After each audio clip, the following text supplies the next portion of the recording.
যে শেখৰজ্যোতি গোস্বামীৰ ঘৰত এই মুহূৰ্তত দেখিবলৈ পোৱা গৈছে এছআইটিৰ দল প্ৰায় 1.5 ঘণ্টা সময় পূৰ্বে উপস্থিত হৈছিলহি আৰু উপস্থিত হৈ প্ৰায় 1.5 ঘণ্টা সময় ধৰি পৃথকে পৃথকে সেই ধৰণে শেখৰজ্যোতি গোস্বামীৰ গৃহত এছআইটিয়ে এই মুহূৰ্তত অব্যাহত ৰাখিছে অভিযান আৰু মূলতঃ আচলতে শেখৰজ্যোতি গোস্বামী সেই জুবিন মৰমৰ শিল্পী জুবিন গাৰ্গৰ লগত একেলগে আছিলে একেলগে আমি সেই ভিডিঅ'সমূহ দেখিবলৈ পাইছিলোঁ আৰু তাৰ পিছতে যেতিয়াই আচলতে মৰমৰ শিল্পীগৰাকী নশ্বৰদেহ লৈ অহা হৈছিল তাৰ কিছু সময় পিছতে গুৱাহাটীত উপস্থিত হৈছিল আৰু তাৰ পিছত তেখেতে নিজেই চাফাই দিছিলে সংবাদ মাধ্যমৰ সন্মুখত নিজেই এই গোটেই বিষয়টোৰ ক্ষেত্ৰৰ পৰা তাত তিল মাতো তাত জড়িত নাই এই ধৰণৰ কিছুমান মন্তব্য আগবঢ়াইছিল কিন্তু ইতিমধ্যে মুখ্যমন্ত্ৰী হিমন্ত বিশ্ব শৰ্মা চৰকাৰে যি এছআইটি টীম গঠন কৰিছে আৰু 10জনীয়া সেই এছআইটি টীমৰ ইতিমধ্যে অভিযান তেখেতসকলে আৰম্ভ কৰিছে তেখেতসকলে ইতিমধ্যে ভাষ্যসমূহ সংগ্ৰহ কৰিবলৈ আৰম্ভ কৰিছে দেখিব পোৱা গৈছে শ্যাম কানু মহন্তৰ ঘৰত ইতিমধ্যেই এছআইটিৰ দল উপস্থিত হৈছিল আৰু সমান্তৰালভাৱে দেখিবলৈ পোৱা গৈছে শেখৰজ্যোতি গোস্বামীৰ ঘৰতো ইতিমধ্যে এছআইটিৰ দল আহি উপস্থিত হৈছে 15জনীয়া এটা বৃহৎ দলে এই মুহূৰ্তত দেখিবলৈ পোৱা গৈছে শেখৰজ্যোতি গোস্বামীৰ সন্মুখ ভাগত লৈ এই মুহূৰ্তত তেখেতসকলে সোধপোছ কৰিছে গোটেই ঘটনাটো সেইদিনাখনৰ আচলতে কি হৈছিলে কাৰণ দেখিব পোৱা গৈছে বহু কেইগৰাকীৰ কথাসমূহ আচলতে লৰফৰ হোৱা দেখিবলৈ পোৱা গৈছে এটা এজনৰ কথাৰ লগত আনজনৰ কথাসমূহ আচলতে কৰবাত নহয় কৰবাত হেৰাই গৈছে এই সমগ্ৰ বিষয়খিনি এই মুহূৰ্তত দেখিবলৈ পোৱা গৈছে তদন্তকাৰী বিষয়াই সেই ধৰণে তেখেতসকলে অব্যাহত ৰাখিছে তেখেতসকলৰ অভিযানসমূহৰ ক্ষেত্ৰত তেখেতসকলে এই ধৰণে সোধপোছ কৰিছে গতিকে আজি যিহেতুকে প্ৰথমবাৰৰ বাবে এছআইটিয়ে শেখৰজ্যোতি গোস্বামীক সোধপোছ কৰিছে হয়তো আৰক্ষীয়ে সেই তথ্যসমূহ লাভ কৰিব এই মুহূৰ্তত আমি ক'ব পাৰোঁ যে শেখৰক এই মুহূৰ্তলৈকে গ্ৰেপ্তাৰ কৰা নাই কিন্তু সম্ভাৱনা আছে যথেষ্টখিনি সম্ভাৱনা আছে যথেষ্টখিনি তথ্য আৰক্ষী লাভ কৰিছে আৰু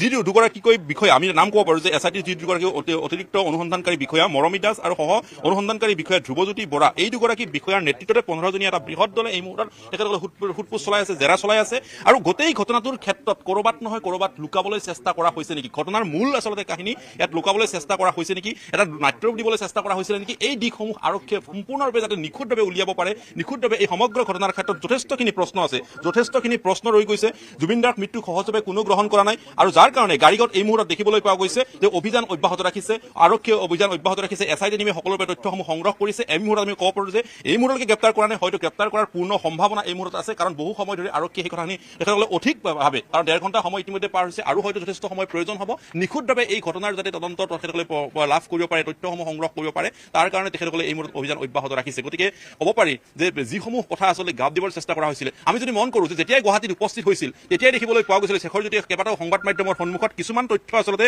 চেষ্টা কৰা হৈছিলে কিছুমান কথা আচলতে গাপ দিবলৈ চেষ্টা কৰা হৈছিলে আৰু যিসমূহ আচলতে স্ক্ৰীণত প্ৰকাশ পাইছিলে মোবাইলৰ ভাৰ্চন এটা প্ৰকাশ পাইছিলে সেই মোবাইলত প্ৰকাশ পোৱা সেই ভাৰ্চনতো দেখিবলৈ পোৱা গৈছিলে যে যেন কোনো কাৰণতেই যেন শেখৰ তাৰ লগত জড়িত নহয় কোনো কাৰণতেই যেন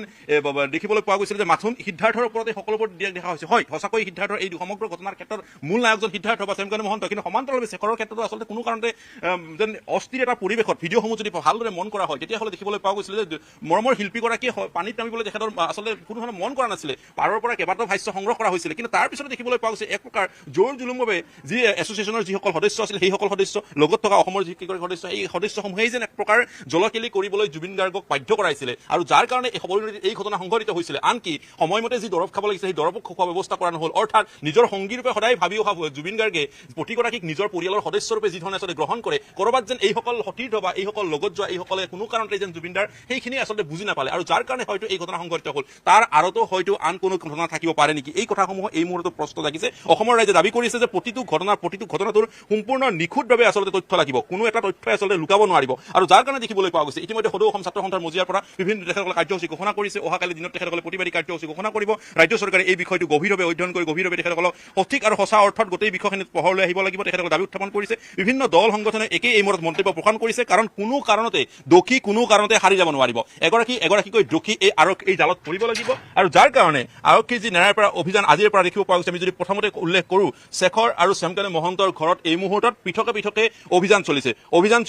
সোধপোছ চলিব শ্যামকানু মহন্ত এই মুহূৰ্তলৈকে আৰক্ষীৰ সৈতে যোগাযোগত নাই পলাবলৈ চেষ্টা কৰিছে নেকি এই ক্ষেত্ৰসমূহৰ চোৱা চিতা কৰা হ'ব শেখৰে যিসমূহ মন্তব্য আগবঢ়াইছিলে সংবাদ মাধ্যমৰ সন্মুখত সেই মন্তব্যৰ সৈতে আৰক্ষীয়ে লাভ কৰা যিসমূহ এতিয়া সাক্ষাৎকাৰ থাকিব সেইসমূহত ক'ৰবাত নহয় ক'ৰবাত উজুতি খুৱাবলৈ চেষ্টা কৰা হৈছিল নেকি আৰু যি এগৰাকী ফেন্স ক্লাবৰ সদস্যলৈকে যি আচলতে তেখেতৰ কনভাৰ্চেশ্যন সেই কনভাৰ্চেশ্যনত বহুখিনি আচলতে গাফিলতিৰ তথ্য এক প্ৰকাৰ স্পষ্ট হৈ ওলাইছে গতিকে তাৰ পিছত কোনো কাৰণতে যে আচলতে হাৰি যাব নোৱাৰিব কোনো কাৰণতে যে শেখৰ মুক্ত আকাশৰ তলত থাকিব নোৱাৰিব এই কথাখিনি সকলোৱে আচলতে অনুমান কৰিব পাৰিছে গতিকে আৰক্ষীৰ তদন্তক এই মুহূৰ্তত সকলোৱে দৃষ্টিনিবদ্ধ ৰাখিছে আৰক্ষীৰ তদন্ত সঠিক বাটেৰে আগবঢ়াওক নিশ্চিতভাৱে এই সমগ্ৰ ঘটনাৰ ৰহস্য আচলতে ফাদিল হ'ব কিন্তু দেখিব পোৱা গৈছে যে এই ঘটনা হয়তো আৰু যি ধৰণে সকলোৱে বিচাৰিছে যে অধিক ক্ষিপ্ৰতাৰে আগবঢ়াওক কিন্তু মুখ্যমন্ত্ৰীগৰাকীয়ে কৈছে যদি ক্ষিপ্ৰতাৰে আগবঢ়িবলৈ আমি চেষ্টা কৰোঁ তেতিয়াহ'লে ক'ৰবাত নহয় ক'ৰবাত হয়তো আদালতৰ মজিয়াত আমি মুখ থেকেচা খাব লগা হ'ব পাৰে গতিকে পৰ্যাপ্ত যিসমূহ তথ্য সেই তথ্যসমূহ যাতে হেৰাই নাযায় সঠিক তথ্যসমূহ যাতে উদ্ঘাটন হয় আৰু তাৰ কাৰণে তেখেতসকলে জেৰা চলাব তেখেতসকলে সেইসমূহ তথ্য সেই ধৰণে সংগ্ৰহ কৰিব বুলি স্পষ্টকৈ উল্লেখ কৰিছে গতিকে আজিৰে পৰা এক প্ৰকাৰ ক'ব পাৰি আজিৰে পৰা এয়া আমি দেখুৱাইছোঁ যে চিআইডিৰ টীম এইদৰে আচলতে তেখেতসকলে কিদৰে আচলতে প্ৰতিটো দিশ আচলতে চোৱা চিতা দিয়াৰ কাৰণে সমগ্ৰৰূপে তেখেতসকলে ইতিমধ্যেই 15 জনীয়া দলে লিপিবদ্ধ কৰি তেখেতসকলে নামি পৰিছে আৰু তেখেতসকলে সেইসমূহ তথ্য সূত্ৰৰ সংজ্ঞা প্ৰকাশ কৰিব। আপুনিও যিহেতুকে আমাৰ সৈতে সংযুক্ত হৈ আছে দৰ্শকসকল, গতিকে তেখেতসকলৰ মনত আহিব পৰা কোনোবাৰ হয়তো তেখেতসকলৰ মনত হয়তো কিবা প্ৰশ্ন থাকিব পাৰে। সেই প্ৰশ্নসমূহ হয়তো আপোনালোকে ইয়াৰ জৰিয়তে কমেণ্টৰ জৰিয়তে আপোনালোকে প্ৰকাশ কৰিব পাৰে। হয়তো কেনেকুৱা শাস্তি আপোনালোকে বিচাৰিছে, কেনেকুৱা ধৰণৰ আচলতে তেখেতসকল কেনেকুৱা ধৰণৰ আচলতে শাস্তি হোৱা বিচাৰে, কোনবোৰ হয়তো তথ্য এই মুহূৰ্তত হয়তো পোহৰলৈ আহিবলৈ বাকী আছে, এই কথাসমূহৰ ক্ষেত্ৰত আৰু কি ভূমিকা কি ধৰণৰ হোৱাটো বিচাৰে, এই সকলোবোৰ হয়তো আপুনি কমেণ্ট যোগে আপুনিও জনাব পাৰিব। আমি দেখুৱাই আছো যে ইতিমধ্যে বাসগৃহত চলি থকা শেখৰৰ বাসগৃহত চলি থকা অভিযানৰ তথ্য আমি দেখুৱাইছো। আৰক্ষীৰ SIT টিমৰ সেই অভিযান চলি আছে আৰু হয়তো বহু সময় প্ৰয়োজন হ'ব। আমি পুনৰবাৰ যদি উল্লেখ কৰিব পাৰোঁ, 2গৰাকী SIT টিমৰ দায়িত্বত থকা 2গৰাকী বিষয়া, অনুসন্ধানকাৰী বিষয়া মৰমী দাস আৰু সহ অনুসন্ধানকাৰী বিষয়া ধ্ৰুৱজ্যোতি বৰাৰ নেতৃত্বতে চলিছে এই অভিযান। 15 জনীয়া দলে অভিযান অব্যাহত ৰাখিছে আৰু সোধপোছ চলাব, জেৰা চলাইছে। আমি ভিতৰৰ ভাগত খবৰ পাইছো যে বহুকেইটা কথা ইতিমধ্যেই মিল নথকাৰ কথাও হয়তো ইতিমধ্যে আৰক্ষীয়ে লাভ কৰিছে, কাৰণ কেইবাটাও সংবাদ মাধ্যমৰ সন্মুখত গুৱাহাটীত উপস্থিত হৈ সেই একেটা দিনতেই আচলতে উপস্থিত হোৱাৰ পিছতেই দেখিব পোৱা গৈছিলে যে সংবাদ মাধ্যমৰ সন্মুখত ভাষ্য প্ৰকাশ কৰিছিল আৰু ভাষ্যসমূহত এক প্ৰকাৰ নিজকে দায় সাৰাবলৈ চেষ্টা কৰা হৈছিলে। কোনো ক্ষেত্ৰতেই যেন আচলতে সেয়া জগৰা নহয়, এই ধৰণৰ এটা নিজকে স্বচ্ছ এটা প্ৰকাৰ প্ৰদৰ্শন কৰিবলৈ চেষ্টা কৰা হৈছিলে। কিন্তু এই কথাসমূহ আচলতে আৰক্ষীয়ে চাইছে, এই কথাসমূহ আৰক্ষীয়ে সঠিকভাৱে তেখেতসকলে বিচাৰ কৰিব। আৰক্ষীয়ে সেই দিশসমূহৰ ক্ষেত্ৰত কোনবোৰ আচলতে ক্লু লাভ কৰিব, এই দিশসমূহ আচলতে চাব। গতিকে আপুনিও আপোনাৰ কমেণ্টৰ জৰিয়তে এই কথাসমূহ প্ৰকাশ কৰিব পাৰে, কি ধৰণৰ শাস্তি পালে। বহুজনে লিখিছে সেই ধৰণে আচলতে ইয়াৰ বিৰুদ্ধে গভীৰ আৰক্ষীৰ যি বিভিন্ন ৰাইজৰ যিখিনি প্ৰথম অৱস্থাৰ পৰা দাবী কৰি আহিছে যে আচলতে সঠিক আৰু নিৰ্ভেজাল এই তদন্ত হ'ব লাগিব। কোনো কাৰণতে জুবিনদাৰ সৈতে হোৱা এই অঘটনৰ সময়ত যাতে কোনো কাৰণতে আচলতে ইয়াত যাতে কোনো কথা ৰৈ নাযায়। সম্পূৰ্ণ মৰমৰ শিল্পীগৰাকীক আচলতে আমি দেখিবলৈ পাইছিলোঁ যে প্ৰথম দিনটোৰ পৰাই তেখেতক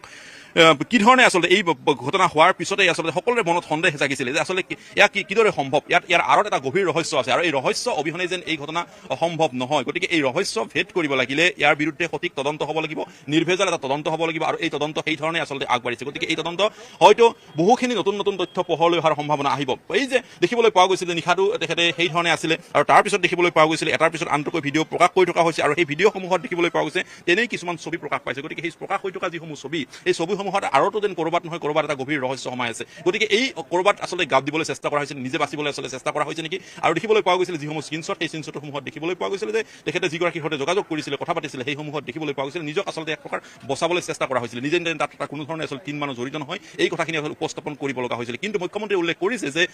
ছিংগাপুৰত উপস্থিত থকা সেই প্ৰতিনিধি দলৰ বা সেই অনুষ্ঠানত উপস্থিত থকা কোনো এগৰাকী লোকে অসমৰ আচলতে হাৰি নাযায়। প্ৰতিগৰাকী লোককে আচলতে জেৰা চলা হ'ব, প্ৰয়োজন অনুপাতে তেখেতসকলক সোধপোছ কৰা হ'ব, সকলোবোৰ তথ্য স্পষ্ট আৰু নিখুঁতভাৱে উদঘাটন হ'ব লাগিব। কোনো এটা কথাই আচলতে হেৰাই যাব নোৱাৰিব। আচলতে জুবিনদাৰ মৃত্যুক সহজভাৱে কোনোৱে ল'ব পৰা নাই আৰু তাৰ কাৰণে যেন উচিত বিচাৰ হোৱাৰ দাবীৰে দেখিবলৈ পোৱা গৈছে এই ধৰণৰ অভিযান যি আচলতে চলি আছে, সেই অভিযানত প্ৰতি সকলোৱে সহযোগ কৰিব লাগিব বুলি উল্লেখ কৰা হৈছে। আৰু ইয়াত যদি কোনোবা কাৰণত যদি গাফিলতিৰ সৃষ্টি হয়, সেই গাফিলতিৰ ক্ষেত্ৰতো যেন ৰাইজে ৰেহাই নিদিব, এই কথাখিনি তেখেতসকলে বাৰম্বাৰ প্ৰকাশ কৰি আহিছে। গতিকে আমি দেখুৱাই আছো প্ৰায় 1.5 ঘণ্টা সময় উকলি গৈছে আৰু 1.5 ঘণ্টাৰ সময় ধৰি অভিযান অব্যাহত ৰাখিছে আৰু 1.5 ঘণ্টাৰ পিছতো